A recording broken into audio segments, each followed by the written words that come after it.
Hello everyone, welcome to ID work. देखो मैंने लाया ट्रैक सूट में जबरदस्त आइटम है, पूरा ब्रांड लुक में आइटम है, ये देख सकते हो। इस पे पूरा प्रिंट आएगी, ऐसा स्ट्राइप लुक आएगा, प्रिंट्स आएगी, डबल शेडेड आइटम आएगा और बैक का भी लुक बताता हूँ। जबरदस्त चीज देने वाली है, पूरा ट्रैक सूट आएगा, ये आएगा, इसके साथ ऐसा ट्रैक आएगी पूरी।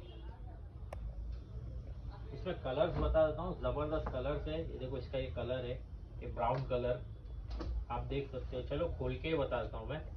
ये देखो लुक देखो, ये रही इसकी पैंट, ये देखो इसमें ग्रीन कलर, ये देखो इसकी पैंट, पूरा स्ट्राइप लुक, प्रिंट लुक सब आएगा। और फैब्रिक जो एकदम कॉटन बेस पे रहेगा, टेंसिल रहेगा इंपोर्टेड का। इसमें देखो व्हाइट पे ब्लैक का टचअप, जबरदस्त आइटम आएगी और पूरा बैगी लुक में आएगा ये पूरा आइटम। ये देखो इसमें ये ब्लैक कलर।